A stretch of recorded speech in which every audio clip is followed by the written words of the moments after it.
Ravi de vous retrouver sur la première chaîne d'information communautaire, la RTC. Mesdames et messieurs, merci de nous recevoir chez vous. Bienvenue dans ce flash d'information. Et pour démarrer cette édition, la coordination des organisations de la société civile pour la paix en Casamance a organisé un symposium à Ziguinchor. Le thème retenu, paix définitive en Casamance, enjeux et perspectives Yakaï, un cas d'école. L'objectif de cette rencontre est de présenter l'expérience du Yakaï, première faction rebelle à avoir déposé les armes, un acte fort posé le 13 mai 2023 lors d'une rencontre historique dans le village de Mongon. Suivant les explications du coordonnateur de la COSPAC au micro de Aïssatou, Ginette Paï. Donc le motif de ce symposium, c'est inviter toutes les couches de partis du chef de village, des délégués de quartier, des jeunes, des universitaires, des communautaires, des religieux, la tradition, tout le monde, réfléchir sur les enjeux et les perspectives pour un retour ou pour une résolution définitive de cette crise. Car aujourd'hui, on peut parler de crise dans la zone sud du Sénégal. Les deux parties, ici dans l'armée, on va retrouver peut-être même les fils ou bien des grands frères des combattants. Si on se met de l'autre côté également, on peut se retrouver également avec des fils et des frères. Donc nous souhaitons que les frères ne se battent pas, que les frères ne se tuent pas. Et c'est l'occasion pour nous également de demander solennellement du fond de notre cœur que le MFDC, les différentes factions, j'allais parler de César, qui a commencé les discussions avec l'État du Sénégal, qu'il parachève vraiment son processus.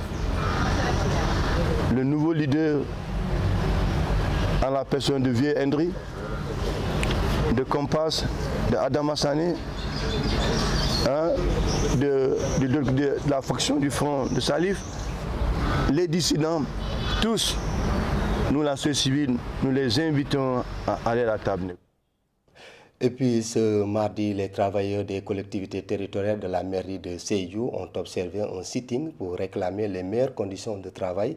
Ils exigent notamment le paiement des rappels de salaire qu'ils attendent depuis 10 ans. Ces agents menacent de déclencher une grève illimitée si leurs revendications ne sont pas prises en compte. Suivons-les au micro de Oumar Sissé. On a beaucoup de problèmes au sein de la mairie, notamment les conditions de travail. On voit que les agents ne sont pas mis dans de bonnes conditions de travail. Il y a une seule machine qui fonctionne dans tout l'état civil. Des fois, les agents n'ont pas de chaise là où s'asseoir. La prise en charge médicale, l'IPM, les agents de la mairie de Sédhiou n'en bénéficient pas.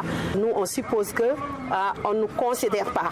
Et quand on ne nous considère pas, nous, on connaît nos droits et on va revendiquer à qui de droit et devant qui de droit. Nous sommes 26 agents, 6 seulement qui ne sont pas considérés par les rappels, mais tout le reste sont considérés, surtout les anciens. Mais ces 6, si nous qui sommes là, nous ne sommes pas pris en charge, vous croyez qu'eux, ils seront pris en charge? Tout travailleur, dans le code du travail, chaque 2 ans ou chaque 3 ans, selon le corps dans lequel tu es, tu dois avancer. Mais nous, ça fait 10 ans, de 2014 à nos jours. Et d'autres même sont allés en retraite, d'autres sont décédés. Ça fait plusieurs années qu'on a essayé de négocier, qu'on a essayé de parler, qu'on a essayé de voir quelles sont les voies et moyens pour régler ça à l'amiable, mais en vain. Maintenant, on ne peut plus patienter et il y a bientôt la revalorisation dont le circulaire va sortir. S'il s'ajoute à ça, je pense que la mairie ne sera pas en mesure de les payer. Donc c'est pourquoi on anticipe sur ça. On a commencé aujourd'hui par un sitting. On va déposer après un préavis de grève pour 1 mois. Si rien n'est fait, on pourra déclencher une grève illimitée. Parlons santé à présent. 31 cas de gastro-entérite aiguë fébrile ont été détectés à Kaffrine. L'enquête épidémiologique a permis d'identifier un facteur de risque majeur, la consommation d'une mayonnaise fabriquée de manière artisanale au marché central de la région, puis distribuée dans plusieurs points de vente. Pour plus de détails, suivant les précisions de l'adjudant Alioune Diallo, chef de la brigade départementale d'hygiène de Kaffrine, au micro de Fatou Sall. C'était depuis le samedi, la nuit, vers 0h01, 1h, 2h. Bon, on m'a envoyé un message là, à travers le WhatsApp. Bon, comme quoi, bon, il y a des urgences sanitaires.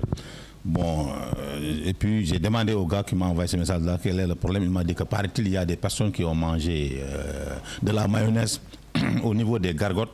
Hein, et finalement, ils ont eu des problèmes de diarrhée et de vomissement.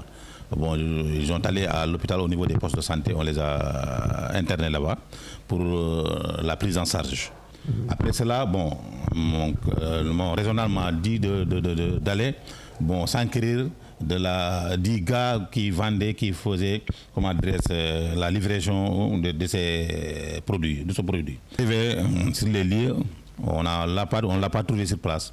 On a demandé aux gosses qu'on a trouvé là-bas, il y avait 3 personnes qui étaient là-bas dans les lieux, sur les lieux. Bon, après cela, le gosse m'a donné son numéro de téléphone, je l'ai appelé. À son arrivée, on l'a interpellé sur les règles d'hygiène, comme quoi, est-ce que vous détenez un papier médical? Bon, il m'a dit que non. Donc là, on a fait le constat avec lui au niveau du lieu là où il fabrique la mayonnaise. On a trouvé que vraiment, c'était vraiment sale. Oui, c'est dépassé, quoi, vraiment. Bon, même que l'appareil qu'il utilisait pour faire la mayonnaise aussi, on l'a saisi. Le restant de la mayonnaise qu'il vendait là au gargogé, c'est ce restant qu'on a pris pour amener au niveau des laboratoires de Dakar et celle de Kaffrine. Santé toujours. Dans le cadre de la prévention des cancers du sein et du col de l'utérus, une journée de consultation et de dépistage a été organisée à Ngoundiane dans 3 postes de santé différents. Une initiative portée par la Jeune Chambre internationale en collaboration avec la mairie de Ngoundiane. Près de 500 femmes ont ainsi pu bénéficier gratuitement de ces services de dépistage. Pape Kairé a assisté à la journée.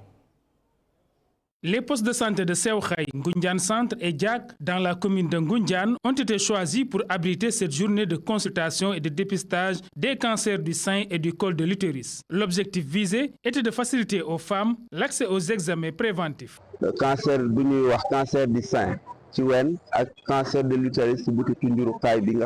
cancer du sein et celui du col de l'utérus font actuellement des ravages. Quand la personne est atteinte de ces cancers, il est très difficile d'avoir les moyens pour se soigner. C'est pourquoi nous préférons les aider à faire le dépistage. Suivre le traitement.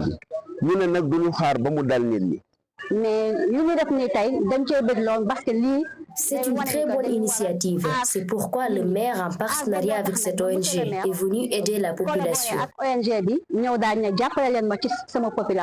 En ce qui concerne la prise en charge des cas suspects, des mesures d'accompagnement ont été également mises en place. Après le dépistage, nous allons choisir une femme qui se chargera de récupérer les cas positifs et après l'ONG fera le suivi, c'est-à-dire les accompagner aux soins.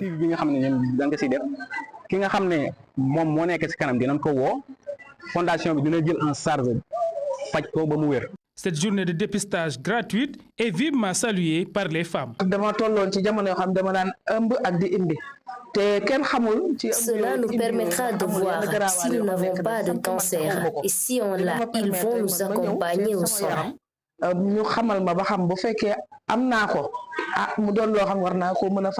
Pour rappel, cette journée de dépistage des cancers du sein et du col de l'utérus a été organisée par JCI en collaboration avec la mairie de Ngoundiane avec l'appui de la BOA. Éducation, pour terminer, le CM Aboubakari Diaw va bientôt réceptionner 4 nouvelles salles de classe. La pose de la première pierre de ces infrastructures scolaires a été effectuée par le docteur Rose Wardini, initiatrice du projet. Cette initiative vise à éliminer les abris provisoires dans le département et à offrir de meilleures conditions d'apprentissage aux élèves. Je vous propose de suivre ces réactions au micro de Ousmane Dem. Nous savons tous que l'école est le socle du développement. Offrir des infrastructures décentes à nos élèves, c'est leur donner les moyens d'apprendre dans de meilleures conditions, de rêver plus loin et de croire en leur avenir.